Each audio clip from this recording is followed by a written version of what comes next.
¿Qué tal? Muy buenas tardes y bienvenidos a 8 Magazine. Son las 4:30 en punto de la tarde y tenemos que anunciar que El Quijote y Sancho Panza vuelven a 8 Magazine. Bueno, más bien a la Catedral, y lo hace con la exposición El Quijote, la gran parada cervantina. Y vamos a hacer nosotros dos paradas. La primera con nuestra compañera Leticia Gutiérrez, de manera tranquila, viendo muy relajadamente la exposición. Y la segunda con Gerardo de Mateo, que pues ya le conocen. La Catedral de Burgos exhibe su colección de Quijotes junto a medio centenar de piezas de artes decorativas, pinturas y esculturas. Se trata de una exposición que organiza la Fundación del Octavo Centenario de la Catedral y la Fundación Siglo para el Turismo y las Artes de Castilla y León. Se podrá ver en esta sala, en la Sala Valentín Palencia, hasta el 24 de julio. Y del año del Quijote, más o menos 1600, adelantamos 200 años y nos vamos al telégrafo, porque hoy en Historias de la Burgati vamos a hablar del telégrafo óptico, pero también de esas torres de señalización que todavía quedan en Burgos. ¿Saben dónde? Pues lo contaremos en un rato.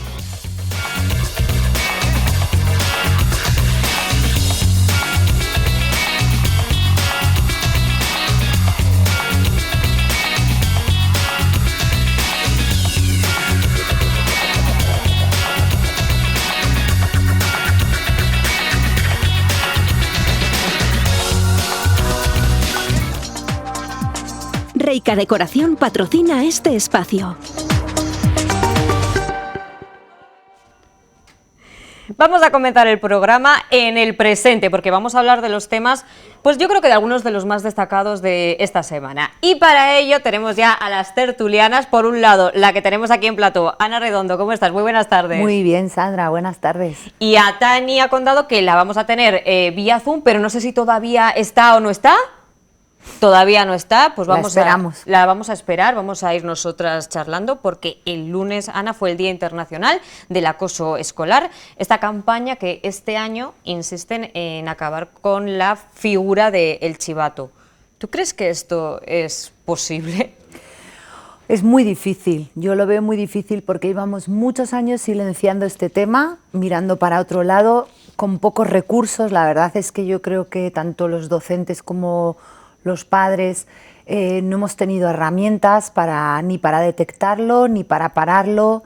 Entonces, de repente aparecer hay que acabar con la figura del chivato, a mí me parece que está muy bien planteado, pero tiene mucho trabajo. Claro, porque a los niños, a las niñas, cuando se les dice tenéis que denunciar si veis que un compañero está sufriendo una situación de maltrato, que se le insulta, que se le pega, pero claro, ellos también tienen miedo. ¿Tú eres mami? Sí, yo soy mamá. Claro, y ellos también sentirán miedo de decir, bueno, pero ¿qué garantías tengo yo de seguridad frente a lo que está pasando? Exactamente, y más si ven lo que está sufriendo ese compañero o compañera, y dicen, me puede pasar a mí, ¿no? Mejor me quedo calladita y que sufra otro. Es una manera de supervivencia totalmente lícita, yo lo entiendo, claro. ¿Tú crees que falla algo en los colegios? ¿El protocolo no está bien planteado desde las instituciones? Sí, yo creo que falla mucho, el sistema en general falla, pero yo creo que hay una cosa muy importante que es poner la mirada también en el bully, en quien acosa, ¿no? ¿Qué le pasa a ese niño o a esa niña para hacer lo que está haciendo? Necesita ayuda el que recibe el acoso como el acosador. Y fíjate, Ana, que esto ha sido relativamente nuevo, el poner la mirada también el niño o la niña que está acosando a otros, porque algo le tiene que estar pasando para que él actúe así, con esa rabia, con esa agresividad. Sí, yo de verdad creo, porque además, bueno, yo lo he vivido. Y sé que el acosador muchas veces es un niño con falta de cariño nada más, o sea, sin quitarle culpa, porque no, tampoco vamos a romantizar aquí. Los bullies hacen mucho daño y hacen sufrir a sus compañeros, y bueno, no merecen nada bueno, ¿sabes? Pero sí que es cierto que creo que es una manera de arreglar el problema, el mirar a ver qué es lo que le pasa. ¿Y por qué hace eso? Dices que lo has vivido, en tu caso has podido pues hablar con un niño, una niña, ¿no? que hace este acoso a los demás. ¿Cómo se le habla? ¿Cómo se le acerca y se les dice, que es por aquí, no vamos bien y principalmente que no está bien.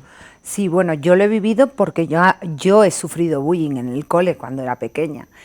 Y yo, por ejemplo, pues conozco a muchas personas, a muchos niños que se metían conmigo y no les considero malas personas, estoy segura de que algo les pasaba. Y yo después, al yo haber sido acosada, también tienes como una sensación de no, o sea, de que no te vuelvan a acosar, entonces casi te pones en el lado del bully la próxima vez, ¿no? Entonces, si se meten con otro niño en tu clase, tú piensas, ostras, que no me vuelva a pasar a mí, y te pones del lado de los bullies muchas veces. Por ejemplo, haciendo este silencio, no denunciándolo, no defendiendo, mirando para otro lado, en el fondo también estás siendo un poco cómplice. Desde luego. Vamos a saludar a Tania, que estás ya por ahí, ¿no? Sí, estoy aquí, chicas, ¿qué tal? Aquí estás, encantada de saludarte. No sé si nos Lo mismo. No sé si nos has escuchado algo de lo que llevamos de tertulia. Sí. Tania, Sí, os estaba te escuchando. lanzo un titular. 1 de cada 3 niños sufre acoso escolar. Casi nada el porcentaje. Pues sí, la verdad es que es una burrada. Eso nos quiere decir que algo no estamos haciendo demasiado bien. Posiblemente, a raíz de lo que estabais hablando, tiene que ver con la forma en la que hablamos a los niños, porque muchas veces les decimos no te metas en problemas, no seas un chivato, y ese tipo de... Yo creo que interiorizan ese tipo de diálogos, y luego cuando ven muchos problemas, muchos no se quieren meter, ¿no? En vez de decirle, tú cuando veas una injusticia la tienes que decir, que es la única forma de mejorar todo, que no permitas lo que no te gustaría que te hiciesen a ti, ¿no? Ese tipo de comentarios yo creo que ayudaría mucho en esta sociedad. Claro, Tania, hablas, pues como comentamos un poco, ¿verdad?, Ana? De la figura del chivato, pero que tienen un poco de miedo. Entonces, como bien dices, Tania, un poco cambiar la forma en la que educamos a los peques, sobre todo emocionalmente. Sí, sin duda, claro, la educación emocional puede hacer un favor en este caso y en muchos otros. Desde luego que le hemos puesto poco foco a la educación emocional, pero el sistema en general, es el sistema educativo, y en cualquier trabajo al que tú vayas, tus emociones importan muy poco. Entonces, pues bueno, es la sociedad en general, yo creo. Y que es educarnos mucho más también en la fácil. valentía de decirle, puedes denunciarlo, puedes decirlo a los peques y que no va a pasar nada. Es que es lo que hablábamos también. Pero es que sí que pasa, ¿Quién les ese es el garantiza? Tú problema. lo has vivido. ¿Quién les garantiza esa seguridad? Claro, luego? es que sí que pasa. Esto es igual que cuando hablamos de maltrato, ¿no? Pues que no se denuncia porque muchas veces es casi peor, ¿no? Entonces hay que asegurarles a estas víctimas efectivamente que no va a pasar nada, pero es que efectivamente no tiene que pasar nada. O sea, todo lo contrario, su situación va a mejorar, hay que garantizarla, y para eso desde luego que tiene que haber un protocolo a nivel por lo menos de comunidad. Y ¿Qué tomarles creéis en que se puede serio. incorporar en los colegios para, bueno, pues para garantizar la seguridad de los peques que sufren este acoso, y también la reeducación, no sé si llamarlo así, o a las personas que cometen el acoso? Claro, yo tampoco sé muy bien los protocolos que existen ahora mismo actualmente en las escuelas. Quizás digo algo que ya existe, pero bueno, sé que existe la figura del psicólogo. Eso sí que es un buen apoyo, pero bueno, quizás también una escuela de padres y madres, ¿no? O sea, también hay que hablarles a las madres y los padres cómo encajar esto, tanto si eres la madre de un bully como eres la madre de una víctima, ¿no? Ese apoyo a las familias yo creo que es fundamental, podría ser una buena manera de empezar. Tania, ¿qué opinas? Sí, que tenemos, ante la más mínima señal, les tenemos que tomar en serio, porque muchas veces hasta que no se hace bola no escuchamos lo que nos están diciendo, o no creemos que es tan importante o tan grave como para pedir ayuda o actuar. Y luego otra cosa muy importante es las redes sociales. Hay que educar en el uso de las redes sociales y en el respeto, porque a la hora de acosar es mucho más fácil ponerse detrás que delante. Cuando tienes a una persona delante te cortas más, pero si por ejemplo lo haces por medio de Twitter, Es mucho más fácil decir lo que en ese momento estás pensando sin medir las consecuencias que pueda tener. Desde luego, es que ahora se incorporan las redes sociales también. Y sabemos lo que ocurre. Tú eres madre, tienes una niña pequeña, va a estar expuesta al mundo de redes sociales sí o sí, es una cuestión generacional. ¿Qué consejos se les pueden dar para que, bueno, en caso de que reciban esos comentarios tan agresivos? Bueno, yo soy una madre totalmente perdida, mi hija tiene 11 años y luego tengo otro de 8 y soy una madre totalmente perdida en esto porque realmente estoy empezando, ¿no?, con este mundillo de las tecnologías, del control parental, me empapo todo, me leo a ver si realmente esto es seguro, si se puede bajar esta aplicación en la tablet, que no tiene ningún riesgo de que hable con nadie, porque me acuerdo que yo creo que con el momento del confinamiento hubo un montón de videojuegos que tenían como contacto en línea, ¿no? Entonces tú estabas jugando al videojuego y hablabas con otros niños. Y a la vez estaban hablando con otros niños. Y claro, pues en el cole, pues ay, me he bajado este videojuego, tal, no sé qué. Bueno, pues bájatelo. Estábamos en confinamiento, Sandra. Yo ya se me acababan las ideas. Y bájatelo. Y cuando me di cuenta de que hablaban, dije, no, pues no, esto no es seguro, claro, porque... ¿Y lo cortaste? Sí, lo corté, claro. Entonces, pues yo creo que hay que informarse y hay que saber lo que hacen tus hijos. Si les gusta una red social, hazte tú esa red social, ¿no? Y empápate. Si a tu hija le gusta el TikTok, pues te tendrás que hacer TikTok. Te tendrás que hacer unos bailables en el TikTok, ¿qué le vamos a hacer? Bueno, ¿Es lo por que lo toca? menos entenderlo, sí. Desde luego. Y hablando de la pandemia, a raíz de ella, el porcentaje de personas que sufren obesidad se dispara. 1 de cada 4 personas en Europa tiene obesidad. Sí, no me extraña nada. No me extraña nada porque hemos fomentado el sedentarismo, esto de quedarte en casa, las cuarentenas, todo esto, o sea, está claro. Y luego, pues, también un poco este tema. A ver, yo creo que en la obesidad, el sedentarismo también tiene mucho que ver con la salud mental, ¿no? O sea, si estás embajonado, si has perdido el trabajo, pues todas estas cosas que han pasado estos 2 años que desafortunadamente ha habido muchas desgracias y eso también conlleva a comer mal, a pues no hacer ejercicio, no cuidarte, es una pena. Pero claro, fijaros que durante el confinamiento veíamos en las redes sociales mogollón de gente haciendo deporte, que yo veía Instagram y yo decía, pero ¿qué está pasando? Todo el mundo es fit, menos yo. O sea, me sentía fatal porque no hacía nada y veía a todo Dios dándole para arriba, para abajo, para abajo, para arriba. Y digo, ¡joder, qué maravilla! Van a salir de aquí todos como, vamos, como George Clooney. No sé, Tania, ¿qué opinas? Si este aumento de la obesidad se debe solamente a la pandemia o ya hay más cosas por detrás. Bueno, la pandemia creó unas bases que luego hemos ido fomentando. Por ejemplo, la alimentación. Durante la pandemia yo creo que todos nos dimos a los pasteles, a los bizcochos. También, como decía Ana, podía ser por aburrimiento. Esa también había mucho de cocinitas también. Todo el mundo sabía cocinar también. Y no tenías mucho espacio donde moverte. Los gimnasios estaban cerrados, las casas eran pequeñas, la gente tenía niños. Y después, post pandemia, mucha gente sigue teniendo miedo a ir a los gimnasios, miedo a salir, miedo a caminar.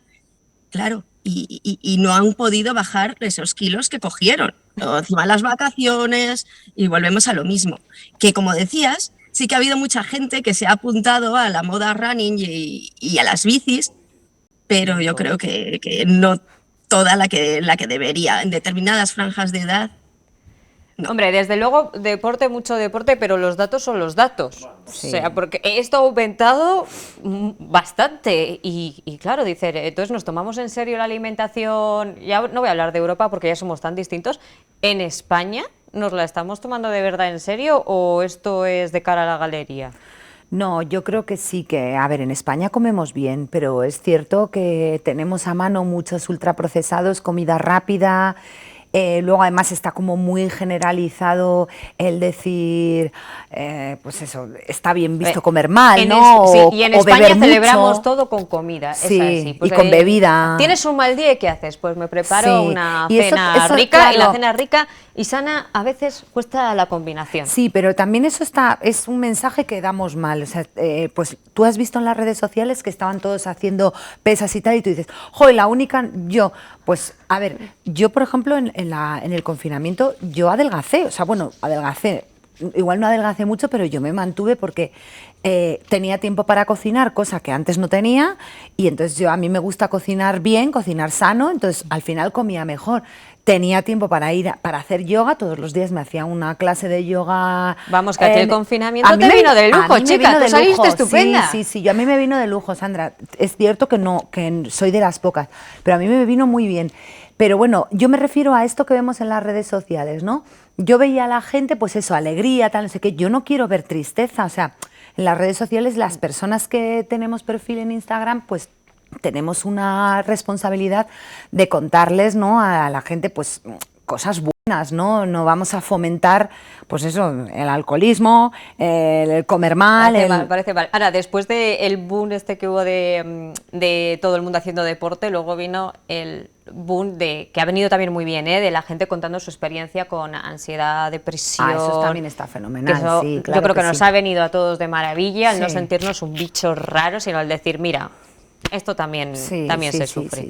Oye, que me enrollo como una persiana, chicas, y tenemos que abordar otro tema. Hablamos ahora de la baja de maternidad, porque la justicia, y ya son 2 casos los que ratifica la baja de maternidad doble a familias monoparentales. Han sido 2 mujeres las que han conseguido quedarse con su baja de maternidad y con la que tuviera el padre. Sí. Que se tenga que seguir peleando en los tribunales, esto es un poco una señal de que vamos muy mal. De que bien no vamos igual, ¿no? Desde luego que la maternidad está muy mal valorada, nos trata muy mal a las mamás, o sea, yo lo he vivido así, la sociedad no nos compensa todo el esfuerzo que hacemos, no solo por nuestras criaturas, sino también por la sociedad, porque estamos criando personas contribuyentes, ¿no?, que van a ser en el futuro, es verdad, los que nos van a pagar las pensiones, y quizás a las mamás, pues bueno, se nos tendría que tener un poco más en cuenta. La baja maternal ya en sí a mí me parece bastante insuficiente, que menos que a una mamá soltera se la ofrezca el doble, vamos, que menos, y poco me parece. Tania, te íbamos a preguntar, ahora mismo, bueno, Tania y Ana, pasa que es que como yo con los Zoom me hago un lío, mira, yo ya no sé, yo estoy mirando a esa cámara, voy a mirar a la planta ya, a la próxima. Que ser madre a día de hoy es un lujo. Por supuesto que sí, es un lujo, no solo con lo que cuesta económicamente, sino con la conciliación, con el tiempo. Vamos, te tienes que plantear ya ser madre y tienes que tenerlo todo muy atado para poder ser. Y muchas veces cuando ya lo tienes ya es un poco tarde. Es bastante complicado. Y al final, por mucho que cambie la vida, la biología es la biología y no hay más. El cuerpo es el cuerpo, lo miremos. Y antes de terminar, chicas, el Ayuntamiento de Burgos anunciaba ayer que va a invertir 2 millones de euros para cambiar el asfaltado de la ciudad. En vuestro caso, ¿cómo veis el asfaltado? ¿Bien? ¿Mal? No, hay zonas que lo necesitan verdaderamente. Por ejemplo, el polígono de Gamonal está muy mal y ahora están asfaltándolo y está quedando muy bien. Y ya era hora, que sé que sí que se necesitaba. Ahora están con las obras de la autovía también, que bueno, que son, parece la hora del Escorial, pero bueno, parece ser que nos la van a dejar bien. Puede ser bien. que la Sagrada Familia acabe antes, pero no sabemos, perdón. que puede ser, pero no lo sabemos. No sé si alguna vez tenía un susto, y es que soy muy torpe y yo me he caído varias veces por una baldosa mal puesta, que voy ahí, como siempre, llego tarde a todos lados, voy rápida, me caigo. No sé si en vuestro caso habéis tenido algún susto alguna vez. Yo he tenido problemas con los carriles bici. ¿Sí? Sí, ¿Pero con susto, a ver, Tania, o...? No, que es que el mantenimiento de los carriles bici es bastante malo y muchas veces entre las ramitas y como que cuesta un poco, ¿no? Que parece que te vas a ir al fondo. Y que nos pasa a los peatones que no sabemos por el medio, sí. Bueno, y con el asfalto yo también soy un poco torpe. Una vez con una brida de obra me tropecé, que se escapó de una obra y me caí en mitad de una carretera, pero bueno, eso ya depende de lo ágil que seas. Bueno, y ahora mismo estoy viendo las imágenes con todo así, pues ¿cómo podemos decirlo, como Ana? Cuarteado, ¿no? Claro, ya viejo. Sí. Yo ahí es caída segura. Sí, no, pero ni eso es brida carretera. Ni nada, Tania. Yo con la bici que no llevo. porque por hacer un bien, por no estar todo el día llamando al 112, porque tenemos disgustos, o sea, pero ves eso y claro, y es que es difícil, ¿eh? Sí, sí. Yo la verdad es que caídas no he tenido nunca, ¿eh? He de decir, y eso que yo he sido de andar con tacones por el empedrado de la catedral, que antes estaba empedrada la catedral, y a mí me ¿Y con encantaba. tacones y bien? Ah, sí, sí, sí. Madre mía, Ya, si te ya, escuchan, Ana, no nos van a cambiar ninguna cera, van a decir no, si, ¿eh? si se puede ya con no, tacones. pero en su día sí. Pero, hombre, no, que nos las cambien y nos las dejen preciosas y lisitas y todo. Claro que sí, que es una ciudad muy Y bonita. todo el Burgos, mantenimiento si nos es la ponen más bueno. bonita, mejor. Eso es. Dime, Tania, te escucho voces. Nada, que todo el mantenimiento es bueno. Todo lo que se invierta en mantenimiento de cosas es bueno. Pero lo que decíais antes, una cosa es cuando se empieza y otra es cuando se termina. Bueno, pues ya, pues más o menos han dicho como julio, pues bueno, pues oye, Noviembre. más o menos. Lo importante es que arranquen, que empiecen y que pues ya cuando termine, pues esto ya sabemos que depende de muchísimas cosas, pero vamos, voluntad hay. Eso está claro. Tania, muchísimas gracias por estar con nosotras vía Zoom, que te espero, oye, otro día para conocerte en persona. ¡Ay, se me ha quedado Frozen! Sí, se ha quedado. Se me ha quedado Frozen, Tania. Oye, pero se ha quedado con un frame guapísima. Qué jodida, oye. A mí no me pasan esas cosas. A mí cuando me congelo en un frame me quedo así como... Suele pasar ¿Pero más has visto eso. qué guapa se ha quedado? Sí, Ana? sí, con una sonrisa preciosa. Se ha quedado buenísima la tía, que es guapa, pero es que se ha quedado buenísima, ya alucino. ¡Mira! A mí eso no me pasa. Jolines, bueno, Ana, que muchísimas gracias por Gracias haber a ti, estado en la Sandra. tertulia, encantada de conocerte, que todavía no nos Igualmente, sí, conocíamos, no nos conocíamos la primera vez. y que nos vemos enseguidita. Muy bien. Muchas gracias, que disfrutes del viernes, del fin de semana. Tú también. Y de las semanas hasta que nos veamos. Eso. Muchas gracias. Gracias. Y ahora nos vamos a una exposición, porque hablábamos de la Catedral de Burgos, de todo de la belleza que tiene, pero dentro hay una exposición muy especial y que falta muy poquito para que termine, pues mes y medio tenemos para ver la exposición El arte del detalle. Estos tapices flamencos del siglo XVI se muestran al público restaurados por primera vez en la Catedral de Burgos. Dos tapices, lo que denominamos el Hijo Pródigo y lo que denominamos la Crucifixión. Uno y otro son tapices que donó don Juan Rodríguez de Fonseca cuando llegó a Burgos a principios del siglo XVI, juntamente con otros que donó también a Palencia, y que son esa serie relacionada con la teología y que habla de los vicios, de las virtudes. Fijémonos en el tapiz del Hijo Pródigo. Y iremos viendo cómo la misma persona va trasladándose, comunicando el mensaje a través de distintas escenas. Cómo aparece primero allí comiendo las bellotas, después a lo lejos cuando le ve venir el padre, después cuando el padre le abraza, después cuando el padre le pone el anillo, después cuando aparece el hijo mayor enfadado, ¿qué pasa aquí? Y finalmente la fiesta. Y luego esa otra nos habla frecuentemente de la crucifixión, pero al fin y al cabo son los vicios a las virtudes en contraposición. Llevemos distintos mensajes con las virtudes, la justicia, la caridad, representadas también a través de esa lucha en contra de unos monstruos que aparecen por ahí en forma de animales y que nos invitan a descubrir cómo también en este tapiz extraordinario se está hablando de la lucha entre el bien y el mal. Pepa Garrido ha dirigido la restauración de los tapices, una tarea complicada por sus dimensiones y su antigüedad. El Hijo Pródigo ha sido una restauración muy complicada. Era un tapiz que en principio cuando lo mirabas no parecía que estaba muy deteriorado porque tenía cantidad de recosidos antiguos, muy burdos, pero parecía que estaba bastante entero. Una vez que empezamos a quitar esas costuras burdas, empezaron a aparecer grandes trozos, o sea, gran cantidad de lagunas con pérdidas de estructura. Tuvimos que realizar la reintegración de urdimbres postizas sobre esas telas teñidas y después la consolidación con lana y seda, identificándose por la textura para no hacer un falso histórico. En cuanto a la crucifixión, parecía muchísimo más sencillo porque estaba mucho más fuerte la estructura que el Hijo Pródigo, pero sí que encontramos algo muy curioso, y es que tenía grandes cantidades de cortes. Habían cortado con unas tijeras. Lo que hemos hecho Ha sido ponerle rimbres postizas, reintegrar y consolidar. También le hemos forrado, hemos puesto el sistema de suspensión, maravillosos tapices que son de los mejores de toda la historia de la tapicería. El arte del detalle continúa con una muestra de 12 cantorales en la capilla Corpus Christi.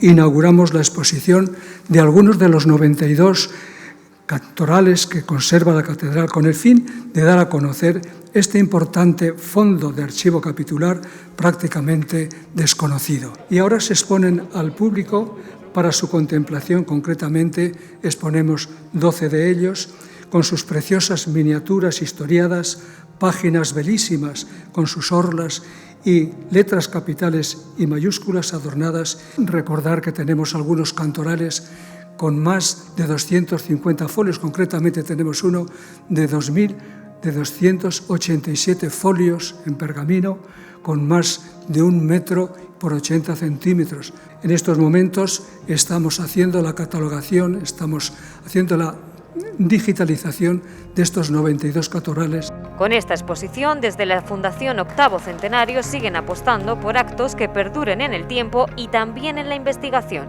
Y hoy pues venimos a efectivamente hacer patente a través de la rehabilitación, restauración de los 2 maravillosos tapices, que la verdad es que te impresionan antes de verlos restaurados, no te digo ya nada cuando realmente hemos hecho lo que la pena es que hay que tener unos espacios como los que hay aquí para poder, y que de los fines que teníamos en la fundación, esa fundación que está ya, pues como todos sabéis, el 31 de diciembre de este año, pues realmente los fines se acaba y esta fundación pues tiene que ser amortizada ya y desaparecer. A pesar de ello, estamos en el mes de marzo, todavía quedan meses y veréis que la fundación pues seguirá haciendo cosas importantes de la mano de la Diputación, de la mano también del Ayuntamiento, de la mano de la Junta, de la mano de algunos de los patrocinadores que han seguido confiando en nosotros. La muestra se podrá visitar en la catedral hasta el próximo 19 de junio. Vamos a ir ahora a publicidad, pero a la vuelta estarán con nosotros Bambalúa Teatro, también Respira Burgos, para conocer qué tiempo va a hacer este fin de semana y las próximas semanas, si se atreve a contarlo, y que también estaremos en la catedral con otra exposición.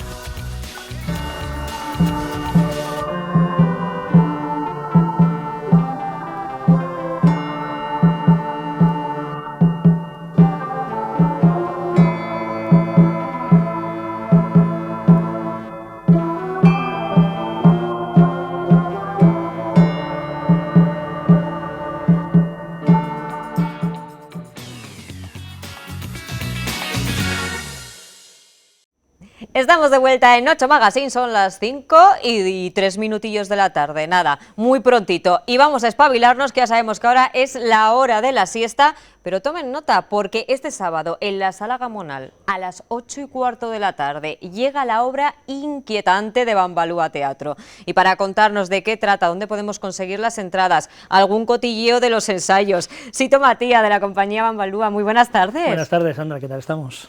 Bueno, es jueves, el sábado es el estreno.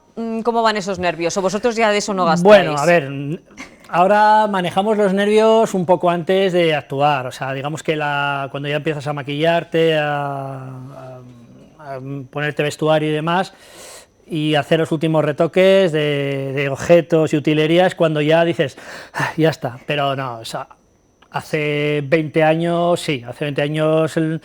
Cualquier cosa que pasase que no estuviese dentro del canon era como, ¿qué hacemos? ¿Suspendemos? ¿Nos vamos? Ahora no puedo. Yo me voy de aquí, yo no quiero saber nada, ¿no? Pero ya todo controlado. Ahora ya no, hombre. Ahí, si no hay nervios, malo, o sea, pero esos nervios... Pero los nervios de mariposillas aquí, sí, ¿no? De decir, que voy para adelante, que voy para adelante. Pero ¿no? yo te digo justo un poco antes, una vez que ya te metes en harina, ya, ¡pum!, a saco. Y hablando de meternos en harina, vamos con... Inquietante.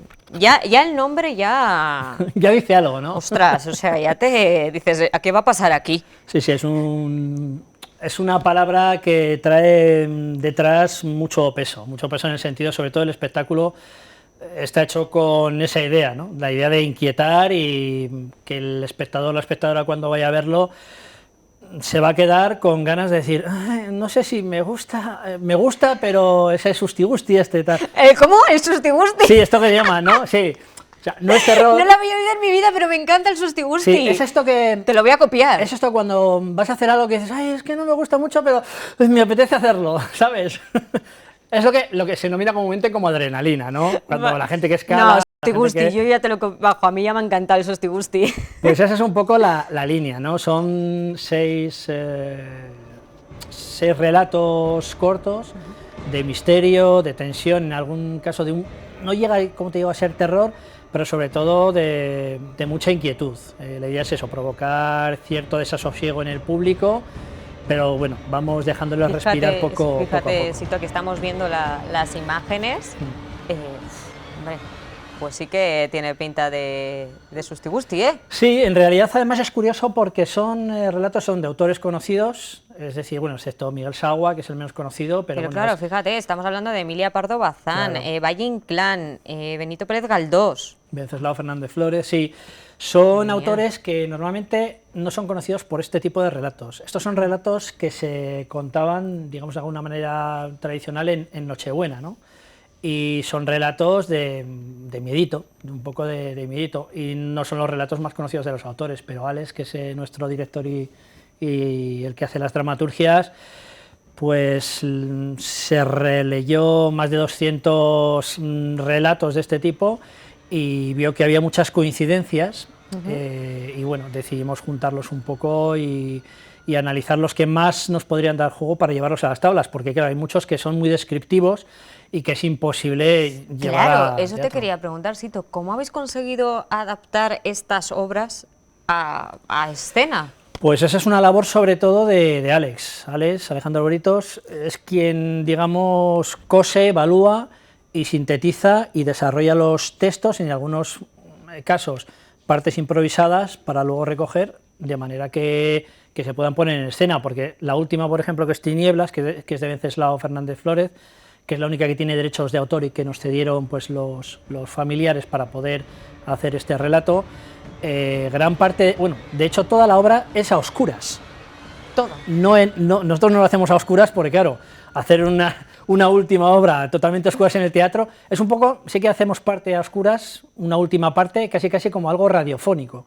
Y claro, es más interesante lo que se imagina el espectador que lo que tú podrías enseñar, porque es muy potente, ¿no? Y tiene mucho que ver además con la pandemia, aunque nosotros esto lo hicimos antes, nos pilló un poco en plena pandemia todo este montaje, pero realmente hay gente que una vez que la vio le recordaba, ¿no?, a cuando empezamos toda esa pandemia, que no se podía salir, y esto cuándo va a acabar, y esto...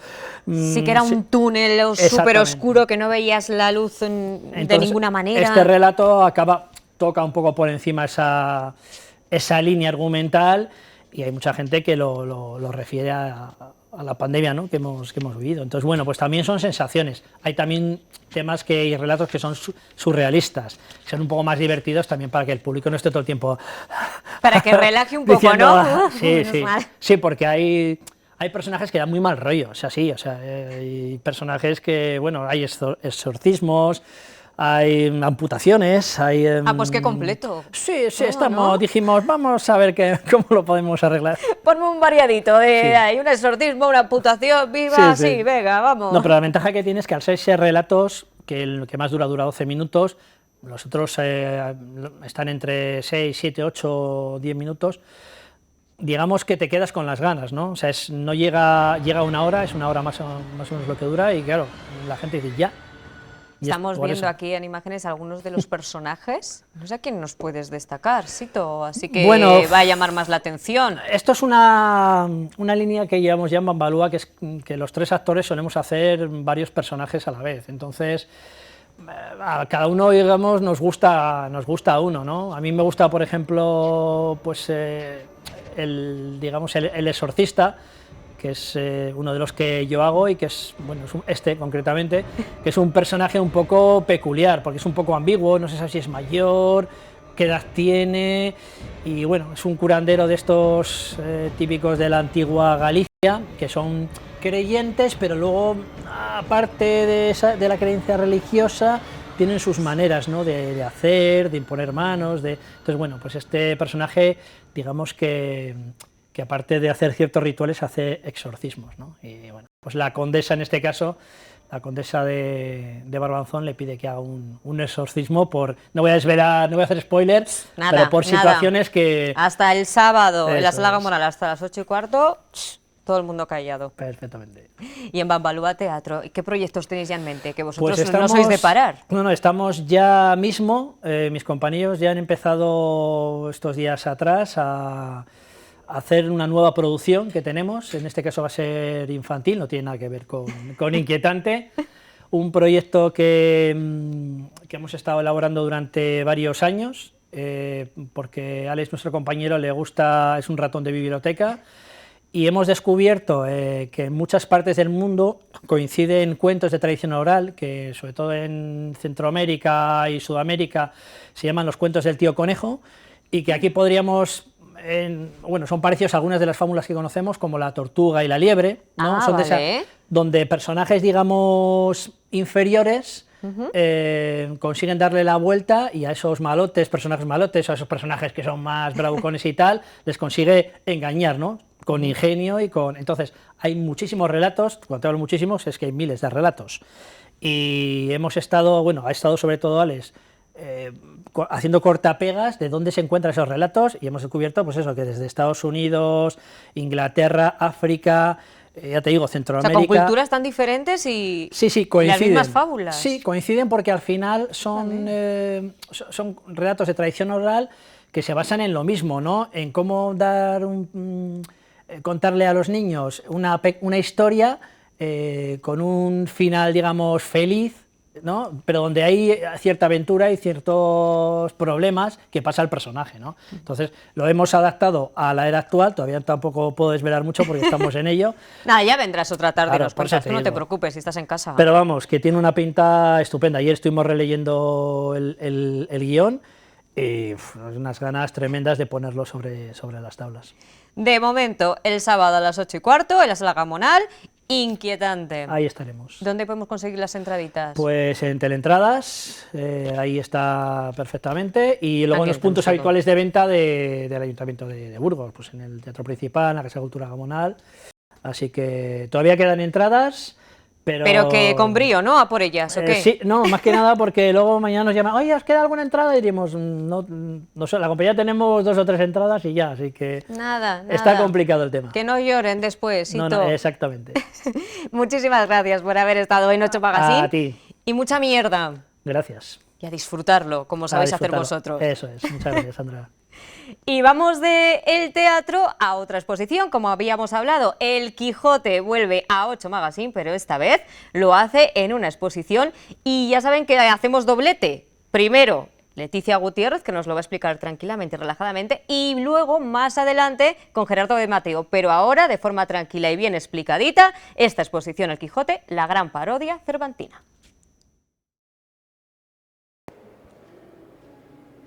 La Catedral de Burgos exhibe su colección de Quijotes junto a medio centenar de piezas de artes decorativas, pinturas y esculturas. Se trata de una exposición que organiza la Fundación del 8º Centenario de la Catedral y la Fundación Siglo para el Turismo y las Artes de Castilla y León. Se podrá ver en esta sala, en la Sala Valentín Palencia, hasta el 24 de julio. La figura de Cervantes preso, cuadro propiedad del Museo del Prado, es una de las principales obras que ilustran la exposición El Quijote, la gran parodia cervantina. Que aunque es propiedad del Museo del Prado, es poco conocida. Es la figura de Cervantes preso, que está medio tumbado, apoyado en un pollete de la celda, donde estuvo en Argamasilla de Alba, porque injustamente le habían acusado de haberse quedado con el dinero de algunos que iban a pagar los tributos. Y entonces ese cuadro se titula Cervantes pensando en cómo va a hacer el Quijote. Los protagonistas en otro de los capítulos son Don Quijote y Sancho Panza, a partir de los dibujos del pintor Ignacio Zuloaga. Hizo muchos bocetos, dibujos preparatorios que posee la Fundación Zuloaga, y que han tenido la amabilidad de cedernos 2 de los ejemplares que efectivamente representan uno al Quijote y otro a Sancho Panza. Verán ustedes que la representación del Quijote les suena. Es que los que tenemos algunos años nos acordaremos de que en el billete de peseta el anverso precisamente está ocupado por la imagen, la figura del Quijote, que no es cualquier Quijote, es el Quijote de Ignacio Zuloaga. En la muestra ubicada en la Sala Valentín Palencia de la Catedral cobran gran importancia las cerámicas y las artes decorativas, como este escritorio obargueño en marfil. La exposición se completa con la colección de Quijotes de la Biblioteca Capitular de la Catedral, que conserva 400 ejemplares. Es posible que entre las riquezas del archivo de esta catedral esté tantos Quijotes, más de 300, pues están, y muchas más cosas que nos podían sorprender. Hoy, gracias a la fundación del 8º centenario, pues ponemos a disposición de la ciudad y de aquel que quiera acercarse. También vienen muchos peregrinos, me imagino que puede ser interesante para ellos, visitantes, una riqueza de nuestra cultura, de nuestro archivo, de nuestro tesoro. Recordar también a alguien que ya falleció, Leonor Rodríguez, que trabajó mucho en esta recopilación de los Quijotes que se van a exponer aquí. Esperemos que de verdad sea una exposición del agrado de todos, que yo creo que lo va a ser por la riqueza que tiene. Un recorrido para disfrutar del Quijote desde diferentes perspectivas y con la colaboración de numerosas instituciones. Y para ello se compilan manifestaciones que van desde la obra pictórica a las artes decorativas y que reflejan esa atinadísima versión que de Cervantes y de sus obras han tenido los artistas a lo largo de las épocas. Se ha mencionado ya que son numerosos los generosos prestadores a esta muestra. El Museo Nacional del Prado, el Museo Nacional de Cerámica y Artes Suntuarias de Valencia, el Museo Nacional de Artes Decorativas, el Museo Arqueológico Nacional, el Museo Santa Cruz de Toledo, el Museo Picasso de Buitrago de Lozoya, la Fundación Eugenio Fontané de la Fundación Zuloaga, gracias por acompañarnos, a los representantes de las mismas, el Museo Ruiz de Luna, el Museo de Navarra o la Universidad de Sevilla. Muestra que pretende convertir a Burgos en tierra de origen del castellano. Tierra de origen asociamos la épica con el Cid y la lengua castellana pues en nuestra tierra, ¿no? Y bueno, uno de los fines era precisamente la lengua castellana, y entonces creo que ya hemos hecho alguna cosa, pero hoy yo creo que inauguramos la exposición que realmente va a prestar pues la relevancia que tiene la lengua castellana, y nada más y nada menos en una exposición dedicada a alguien que pueda ser valedor de la lengua es precisamente Cervantes con su Quijote. El Quijote, la gran parodia cervantina, se podrá contemplar hasta el 24 de julio. Queso de Sasamón patrocina este espacio.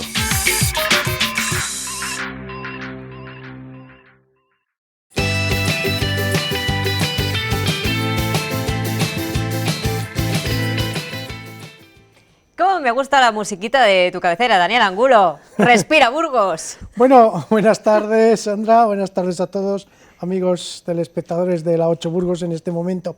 Yo creo que es que este programa tiene una cosa, que es que ya te va acercando al fin de semana. Es jueves, el jueves es un día un poco especial. Es que es un día muy bueno el jueves, mañana estás cerca ya del viernes, ¿no?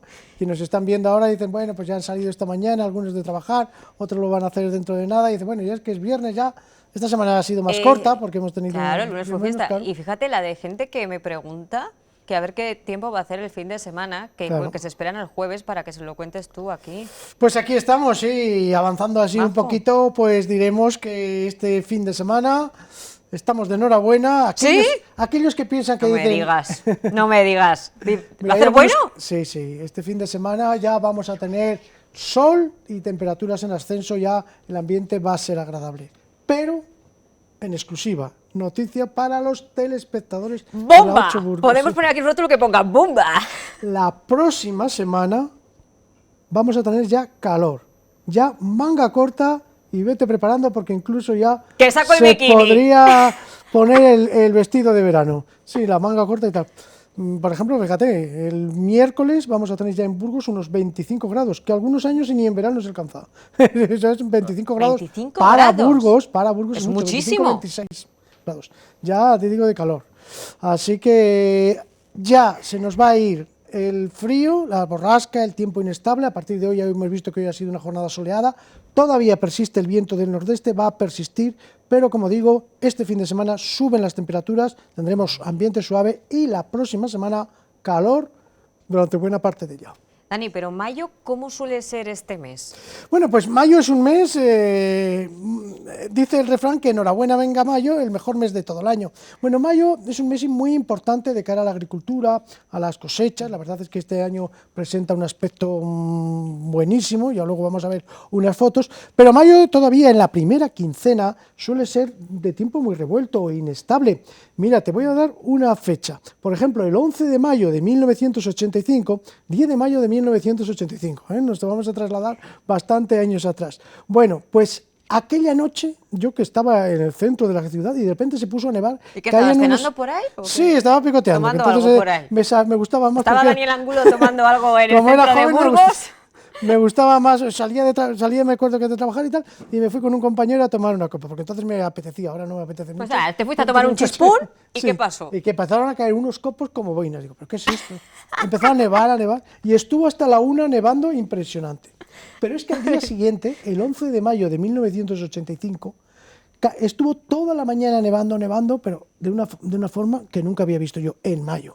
Y cuajó la nieve, de tal forma que, bueno, durante la tarde se pudieron hacer bolas de nieve y tal. Yo luego desapareció al día siguiente, porque la nieve en mayo, claro, está. Claro, ya. Pero sí, aquella es la nevada que yo más he visto en mayo, en una fecha, como te digo, en 11 de mayo, que es una fecha ya avanzada. Para no recordarlo, porque Sí. encima estabas por ahí tomando algo tranquilamente, relajadamente, en mayo, y se te pone a nevar, como Claro. para no acordarte. Y luego, fíjate, en 1995 también tuvimos un episodio lo mismo, una gota de aire frío polar que se desgajó del círculo polar ártico y se vino aquí a la península y también dejó nevadas no tan importantes como aquel año. Y en 1996 también, que fue un mayo bastante revuelto, tuvimos nieve en torno al 11-12 de mayo.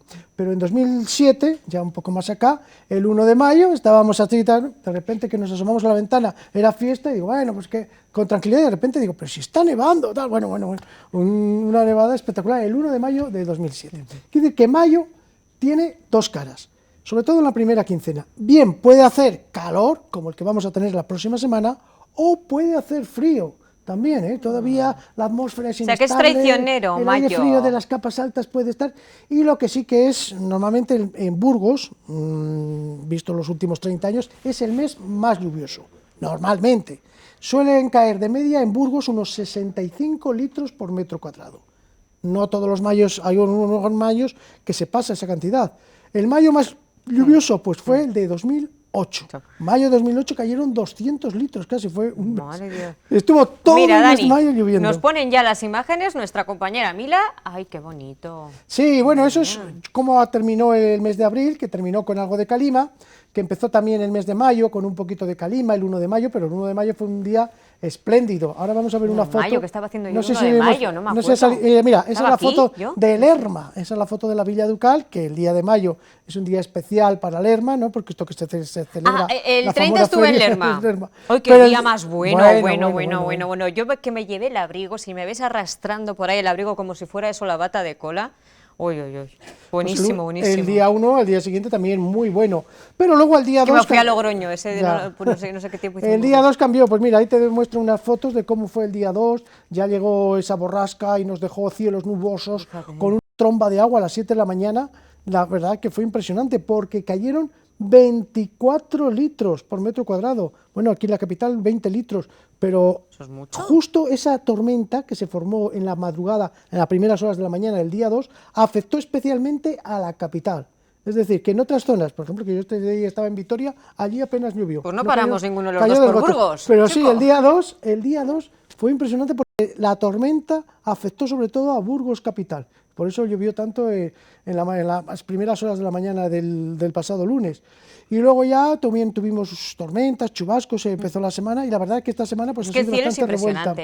Ese cielo es el día 1, en Lerma, Qué que tuvieron un bonito. día impresionante. Sin embargo, ahí vemos la otra cara, cómo estuvo nuboso, con lluvias y chubascos, ya el día 2. El día 2, que fue un día también pues muy gris, desapacible, luego ya el martes, cuando volvimos ya... Sí, es verdad. No, el día 2 fue el día de la fiesta. No, el día fue en fiesta y Eso. regresamos el 3. Uy, ¿qué le El llevamos 3, nosotros el 3. 2 de días? ¡Uy, madre! Sí, la verdad que sí, que en estos días, ahora cuando vuelves así te cambian un poco, Sí. parece que andas con el paso cambiado, ¿no? Porque como empezaste la semana el martes... Yo es que pues parece tan- sinceramente, en confianza, yo vivo extrapolada. Yo soy un ser extrapolado en el planeta Tierra. Pero lo que me ubica a mí es cuando nos mandas esos cantos de los pájaros Sí. tan maravillosos. Pues sí, hoy vamos a hablar, ya te digo que la semana ha ido mejorando según ha ido avanzando y hoy ya hemos tenido cielos despejados y ya viento del nordeste. El viento del nordeste es el típico viento de Burgos, ya sabes que en el Valle del Ebro es el cierzo, pero este pues es el que hace que no nos asemos de calor en verano y que tengamos aquí un ambiente fresco y que sea muy soportable. Bueno, pues este nos va a acompañar este viento durante los próximos días, pero ya la próxima semana va a cesar. De ello vamos a hablar luego. Porque antes sí, efectivamente, te tengo que hablar de uno de los cantos y el otro día escuchábamos al ruiseñor, por cierto que ya han llegado los ruiseñores, se les oye por todas partes, los machos ya están cantando, diciendo aquí estoy yo, a los machos que llegan, a las hembras también dicen, bueno, mirad qué canto tengo, entonces ya están los ruiseñores, pero hay otros... Nos haces la traducción, Dani, venga. Sí. Hay otras aves que están cantando ahora que, bueno, a nada que salgamos, bueno, si uno quiere, por ejemplo... No hace Ay, falta mira, que- mira, ahí lo Escucha, estamos escuchando, vamos a este canto, escucharle. sí. Dale, mira, dale. Sube un poquito, sube un poquito.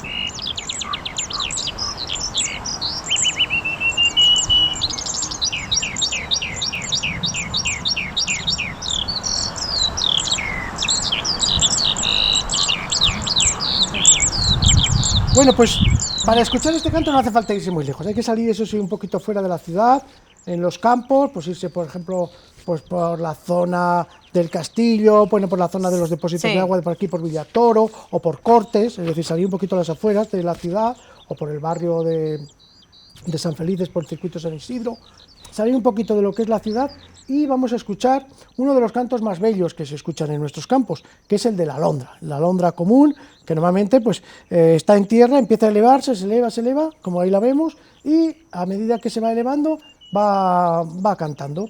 Con este canto, pues tiene dos funciones, por una parte, pues llamar la atención de las hembras, y por otra parte, pues también marcar el territorio, como todas las aves. Oye, ¿cómo están pilladas en las imágenes? Sí, sí. Uy, Bueno, una- la alondra, tengo que decir una cosa, y es que cada vez es un ave más rara, más escasa. Ese ave que era la que no conocieron nuestros padres, nuestros abuelos, cuando hacían las labores de campo, ¿no? Pues todos ahora dicen, ¡ay, qué bonito el canto de la alondra! Pues la alondra está desapareciendo. Cada vez hay menos alondras, cada vez se oye menos el canto de las alondras, porque están desapareciendo pues, por esta agricultura intensiva que estamos teniendo, donde se usan muchos herbicidas, productos fitosanitarios continuamente, cuando no son los herbicidas son los pesticidas, cuando no los fungicidas, continuamente se están echando pues, productos fitosanitarios en el campo y eso las afecta, quieras que no. Por eso que quiero decir que las alondras, esas aves que conocían nuestros abuelos cuando trabajaban en Ya el campo y no que eran tan están. conocidos, van desapareciendo. desapareciendo. Se oyen, porque fíjate, ahí le Porque hemos aquí lo oído hemos y escuchado, lo grabé. están, pero esa que van grabación que desapareciendo, la hice ¿no? el pasado sábado, pero cada vez ya son más dispersas. Antes se escuchaban por todas partes. Total que ahora los machos, como cada vez tienen menos competencia, pues ya ni se esfuerzan en cantar, porque dicen, bueno, si ya pues antes hacían la competencia entre unos machos y otros. Pero Entonces, ya no hay se competencia. esforzaban mucho en cantar. Dicen, voy a cantar mejor para que esta hembra Pero no vea que cantan soy porque can-". no hay competencia. No hay competencia entre ellos, ya quedan muy pocos, entonces dicen, bueno, voy a cantar un poco por tal, pero antes Para echar un canto. claro, para un canto y tal, pero antes tenían que esforzarse en mejorar el canto para atraer a la hembra, para que se fijase en mí. Sí. Pero ahora, como hay uno pues cada 5 o 6 Pues nada, hectáreas, no se mueve. pues cada vez se esfuerzan Sí. menos. Y luego pues se va perdiendo calidad de canto, o sea que ya no es lo mismo. Entonces, sí es verdad que, fíjate, algunas aves emblemáticas como el águila imperial se están viendo ahora por Burgos, es un ave que estuvo en franca regresión, en extinción, y sin embargo, un ave tan común, tan propia de nuestros campos, de los campos de Castilla, de los campos de Burgos, pues está desapareciendo. Ojo con esto, porque es un indicio de que algo estamos haciendo mal y un indicio de que la calidad del medio ambiente pues va hacia abajo, porque están desapareciendo las alondras, las totovías, las conjugadas, es decir, esos pájaros que teníamos cerca, incluso los gorriones, de los cuales hablaremos otro día. También. Vamos con la previsión del tiempo para estos días, Dani. Vamos a conocer la previsión del tiempo para este primer fin de semana completo de mayo, porque el otro fue incompleto. El otro fue Solo mitad y tuvimos mitad, el domingo, eso, mitad y sí. mitad fue. Mitad de abril y mitad de mayo. Vamos con los mapitas. A ver, tiempecito. Bueno, pues ya te decía que mañana, bueno, que ya hoy ha mejorado el tiempo, empezó esta semana con tiempo muy inestable, pero hoy ha mejorado y que mañana va a seguir mejorando. Ahí vemos a mediodía como los cielos estarán despejados en prácticamente toda España, excepto en Pirineos, que habrá algo de lluvia, pero en el resto, pues sol y temperaturas hacia arriba. En Burgos, ojo porque va a pasar como hoy, que vamos a amanecer con esas nubes bajas, nieblas. En 3 días está entrando ese viento del Cantábrico, entonces ese viento que entra del Cantábrico, viento del norte, nordeste, trae humedad. Y a primeras horas de la mañana, en Merindades, Valle del Ebro, pues ahí forma nubosidad de tipo estratiforme, nieblas altas que podríamos definir, como hoy ha sucedido, pero esas nieblas con las que amaneceremos también mañana se van a disipar para luego quedar despejado. Así que mañana tranquilidad, aunque por la mañana veamos nubes, pero luego, pero tranquilidad en el frente, porque luego vamos a ver el sol, ya a partir del mediodía y por la tarde, ya sol. bueno. ¿Y de cara al sábado, por ejemplo? Pues mañana ya digo, como va a haber más sol y va a aflojar un poco el viento, suben las temperaturas y mañana ya tendremos máximas de 17 grados. Pues de cara al sábado, mejor aún. Se amaina más el viento, habrá nieblas también por la mañana, sí que habrá algunas nieblas, nubes bajas, pero el sábado sigue amainando el viento y siguen subiendo las temperaturas. Ya el sábado máximas de 18, 19 grados, es decir, muy bien. Eso está mejor. Quizás la sensación térmica no sea de 19 grados porque va a soplar un poco de vientecito del norte. Entonces, bueno, pero ya digo que pero muy buen sábado, se espera, sí. ¿Y el domingo? El domingo va a ser el mejor día de todo este fin de semana porque va a haber ya viento flojo, no va a haber incluso las nieblas de primeras horas, no va a haber, así que estarán los cielos despejados, el cielo azul desde primeras horas de la mañana y luego por la tarde va a entrar nube alta, nubosidad de tipo alto. Es una nubosidad que son esas nubes blanquecinas que se denominan cirros y cuando entran esas nubes quiere decir que está entrando aire cálido. Entonces, por la tarde van a aparecer esas nubes blanquecinas, las temperaturas van a ser altas, el viento va a aflojar, máximas de 20 grados ya el domingo, y por la tarde sí, con nubes blanquecinas que nos están indicando que está llegando aire cálido. Porque el aire cálido llega, sube a capas altas, como mira, ya estamos en el lunes. Y como Dani, tiene vapor de agua, se condensa y se forman cristales de hielo. Por eso nos espera... el domingo van a aparecer esas nubes, pero sin importancia. Y el lunes ya... Sí que sí, despejado. Ya despejadito. Con fenomenal. Un día de nubes altas, pero con unas Genial. temperaturas altas. Ya el lunes, ojo, porque ya pasaremos la barrera de los 20 grados y estaremos con 22 grados. Dani, muchísimas gracias por darnos la previsión del tiempo, por darnos esos datos tan importantes de la naturaleza y que pases un feliz fin de semana. Pues igualmente, que lo pases tú también muy bien, Sandra, y igualmente todos ustedes. Muchas gracias, Dani. A ti. Y ahora vamos a hacer una pequeña pausa para la publicidad, pero nada, enseguida estamos de vuelta, que nos espera Historias de la Burgati.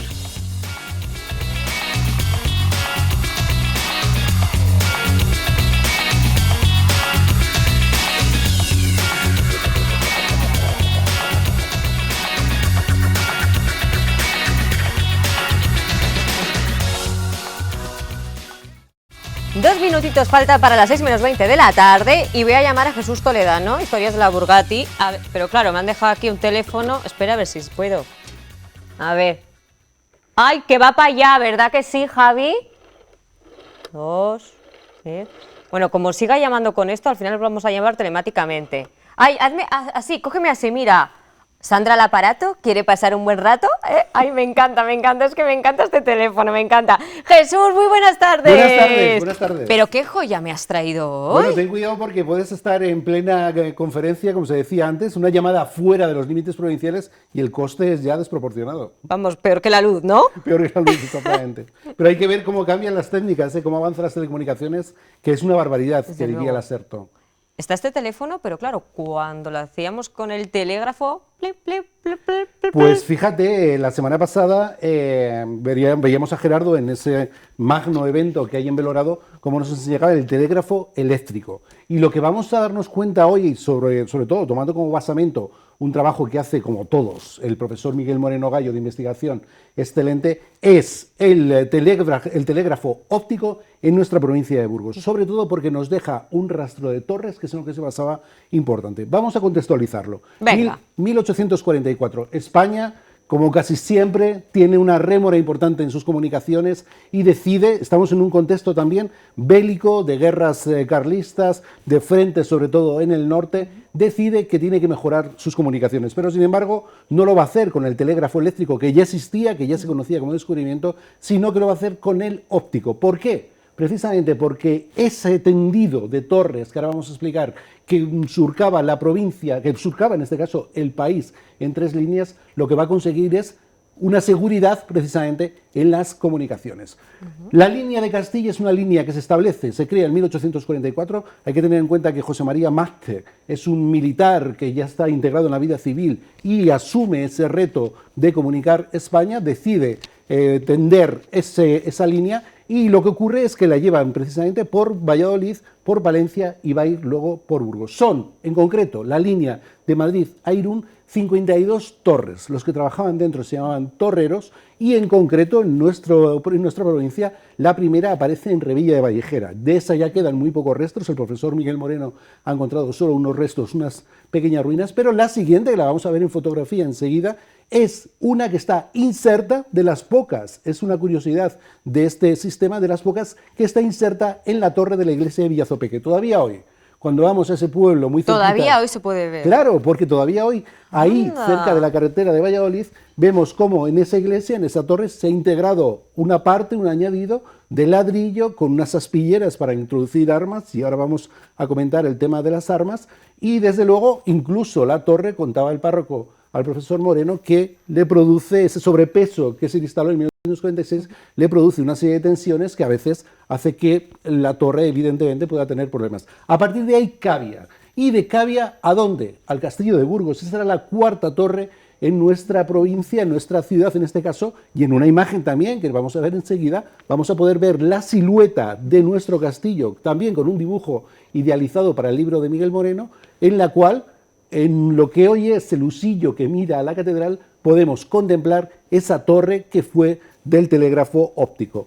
¿Cómo funcionaba? Era muy curioso. Los únicos que sabían los códigos eran en los puntos de salida, es decir, en la línea de Castilla, y existían 3, estaba la línea de Castilla, la línea de Cataluña-Valencia, que iba hasta la Junquera, y la línea que iba hasta Cádiz, pero la primera en construirse fue la de nuestra provincia, la de nuestra región.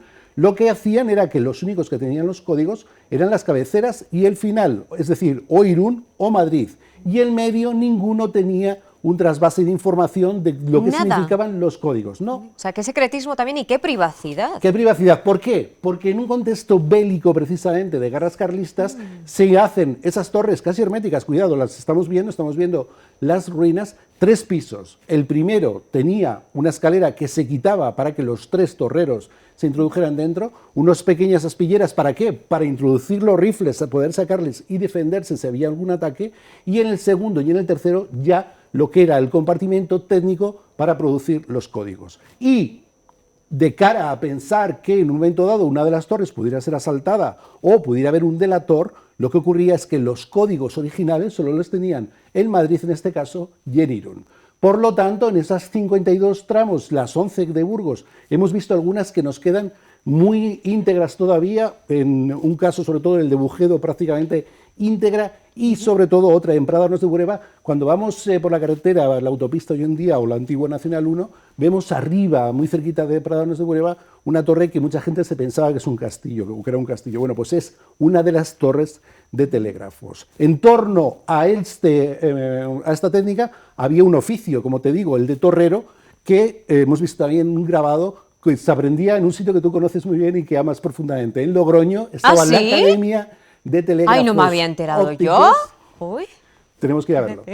Y, por supuesto, ese oficio les llevaba a unas condiciones a veces penosas, porque lo inaccesible de las torres hacía que muchas veces tuvieran que ir andando, se tiraban allí una semana, a veces el abastecimiento de comida no era bueno. Hemos visto también la imagen de Pancorbo, ahí está la torre de Villazopeque e integrada arriba precisamente la del telégrafo óptico. Por lo tanto, tenemos un sistema visual que tenía que ver con unas láminas que subían desde el último piso, había una esfera principal que esa marcaba de una torre a otra la distancia entre ellas, lo podemos comprobar ya por donde hemos ubicado las localidades era de 1 o 2 leguas, unos 15 kilómetros. Pero tú imagínate, subimos ahora a nuestro castillo y miramos hacia Cavia. La distancia es increíble en lo visual.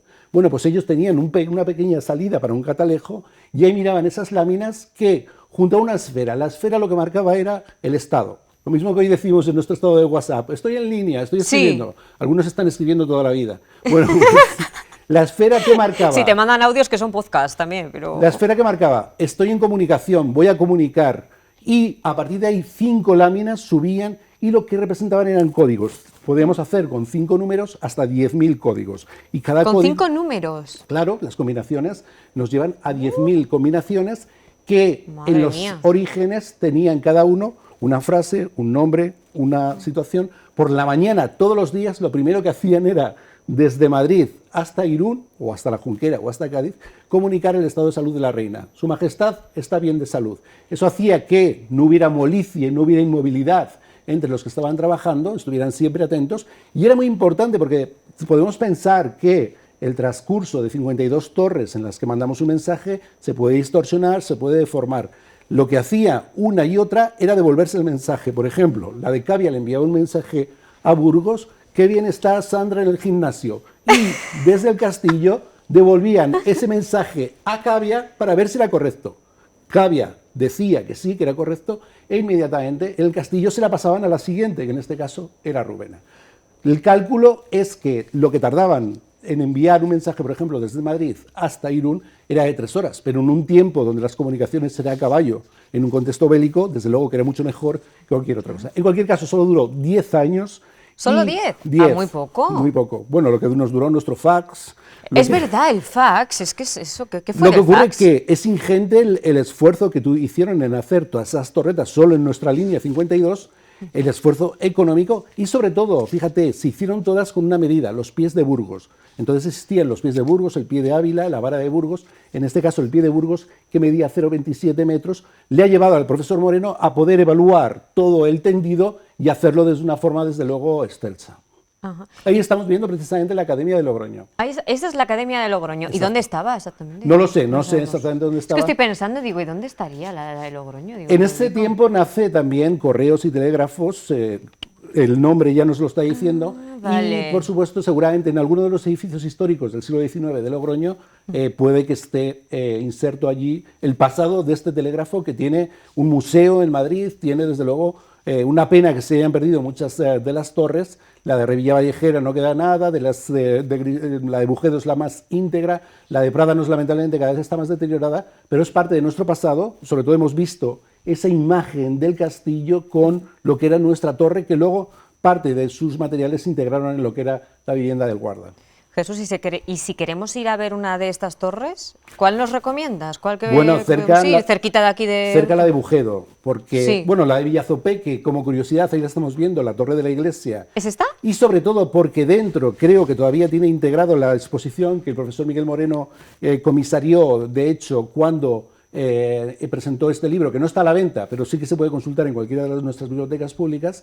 Cuando la comisarió, creo que esa exposición se ha quedado de forma permanente ahí, en la iglesia de Villazopeque. Esa es una anomalía, digamos, es una rareza dentro de lo que eran las torres, pero la de Bujedo está prácticamente íntegra. Y luego en Navarra, en San Sebastián, date cuenta que estamos hablando de territorios en aquellas guerras carlistas muy importantes, muy beligerantes. Y de hecho, eso era un fortín donde los 3 operadores, los 3 torreros, se encerraban y abajo tenían esas aspilleras para poder defenderse ante cualquier acometida del bando carlista. Te estaba viendo ahí la imagen en la que se veían todos los puntos. Claro, esa es nuestra línea, la línea de Castilla. Y fíjate, todas construidas con piedra caliza, salvo las ventanas que tenían esos ladrillos que le han servido precisamente al profesor Miguel Moreno para rastrear toda esa parte que tenemos en Burgos, sobre todo en el caso de las que están, esos ladrillos están insertos ahora en nuestra muralla del castillo, porque se utilizó los materiales para hacer después la vivienda del guardia. Ahí estamos viendo nuestro castillo con nuestra torre de telégrafo óptico. Desde luego, una tecnología que podemos hoy, nos puede pasar por rudimentaria, pero que en ese decenio tuvo su importancia, con un retraso consustancial con lo que era ya el telégrafo eléctrico, que en cuanto se implantó, por supuesto también, ¿cuál fue siempre la línea más importante de telegrafía eléctrica también, Madrid-Irún. ¿Por qué? Porque Irún podía ser la puerta de invasiones, de problemas con los carlistas, exacto. de algún tipo. Punto clave. Cádiz también. Y, por supuesto, la Junquera en Cataluña también. Nadie se ocupó, por ejemplo, de hacer una línea de tendido con Portugal, seguramente porque no lo veíamos como una amenaza en ningún caso. Cierto es, para la población, quedó como algo anecdótico, no le dieron importancia, entre otras cosas, porque veían todos los días moverse las placas y nadie sabía qué es lo que significaba, no podían percibir que Vete a saber qué es lo que estaba pasando, sí, claro. pero ellos eran muy cautelosos. La inteligencia de entonces, también la inteligencia de defensa del CSIC de entonces, lo que hacía era cambiar los códigos periódicamente. Es decir, si un ciudadano de Cavia, una persona de Cavia podía contemplar los movimientos todos los días, al final deducir lo que se estaban diciendo, lo cambiaban. Lo que hacían dentro de los orígenes, de los códigos originarios, era cambiarlos para que no pudiera haber ninguna filtración o alguien pudiera captar ya los sistemas que tenían una y otra vez. Vamos, que Pedro Sánchez podría haber estado muy tranquilo con el telégrafo, ¿no? Nada de Pegasus ni cosas de esas, ¿no? Seguramente algún problema hubo, como te digo, de acometidas bélicas algunos de los torreones, pero desde luego que en este caso durante el decenio que funcionó, con mensajes que tuvieron que ver siempre con lo defensivo y poco más, salvo esa salutación que se hacía, como te digo, por la mañana al estado de la salud de la reina Isabel II, lo cierto es que mientras estuvo vigente, funcionó, tuvo por supuesto, su función dentro de lo que era el Estado militar y el Estado civil, y en ese sentido nos queda un vestigio que tuvo que ver con nuestra provincia, como siempre que Burgos a nivel de comunicaciones, tanto rodadas como de comunicación en general, ha sido siempre, desde luego, una seña de identidad importante en nuestra península, y yo creo que lo que no tenemos que hacer nunca es perderlo.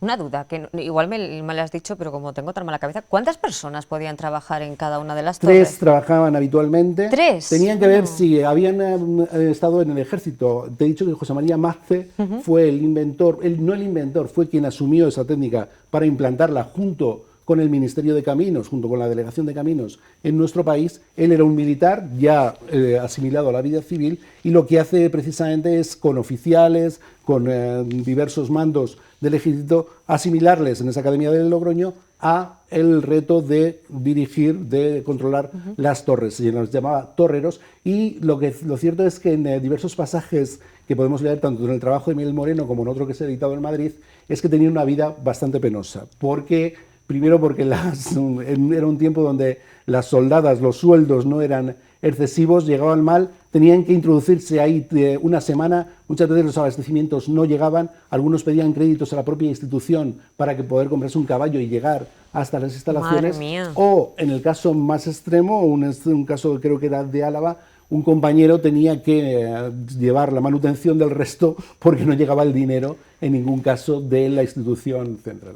Vaya trabajo más duro, Jesús. Fíjate que hemos visto el grabado idealizado que se hizo para el libro de Miguel Moreno, donde vemos la torreta, vemos ahí también lo que eran los cuarteles, el polvorín, y desde luego pues un pasado de nuestra ciudad que queda ahí y que no está tan lejano. Que no está tan lejano, que parece que estamos hablando del año La Polca, pero no. No, y tú cuando hacías la ruleta, el teléfono de ruleta, que así se llama en concreto, pues vemos cómo la transformación de las comunicaciones en nuestro tiempo es, desde luego, absolutamente fulminante, pero ahí estamos viendo la técnica de esas láminas que subían, también lo fue en otro tiempo y lo fue en el siglo XIX, por supuesto.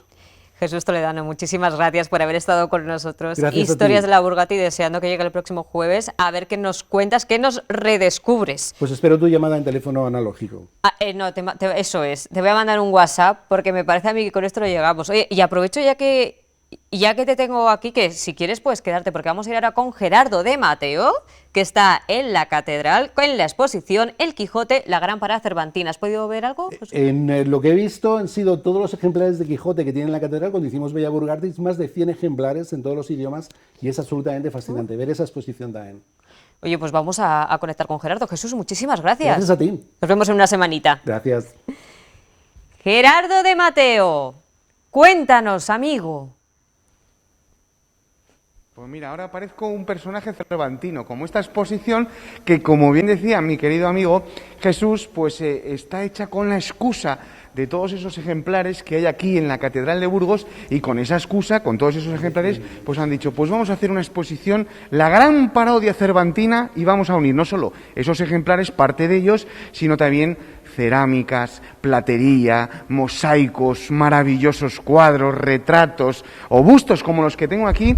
Fíjate, porque Sandra, vamos a ir viendo a lo largo de este directo varias piezas importantísimas que mejor que yo nos las va a explicar alguien que sabe mucho. Bueno, esta es una obra en porcelana del Buen Retiro que es maravillosa.